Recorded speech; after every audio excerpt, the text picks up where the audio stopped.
नाज़रीन कराची से खबर देंगे जहां पे सरकारी नौकरी का झांसा देकर खातून से ज्यादती का वाकया सामने आया है। फात नामी शहरी से सोशल मीडिया पर बात हुई। मुतासरा खातून फात ने मुझे सरकारी नौकरी का झांसा देकर इंटरव्यू के लिए बुलाया। इंटरव्यू के बहाना बनाकर फात मुझे गुलिस्तान जवार में अपनी फ्लैट ले गया। फ्लैट पर उसका दोस्त असले के साथ मौजूद था और वहीं मेरे साथ ज्यादती की गई। मुतासरा खातून ने कहा कि फहद कहता था कि उसका वालिद पुलिस का आला ऑफिसर है। कहा गया कि पैसे लेकर मामला ख़त्म कर दो। मुतासरा खातून का ऐसा बयान सामने आया है।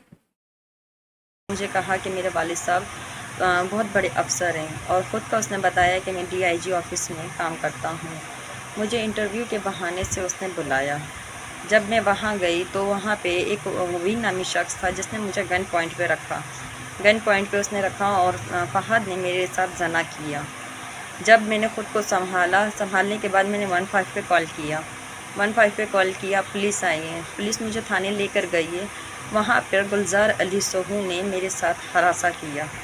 मुझे कहा कि पैसे लेकर मामले को रफा दफा करें और तुम्हारे लिए नहीं तो बहुत बुरा होगा, तुम क्या कर लोगी, क्योंकि हम तो पुलिस वाले हैं, हमारी तो बहुत चलती है, तुम्हारी तो कोई सुनेगा भी नहीं है।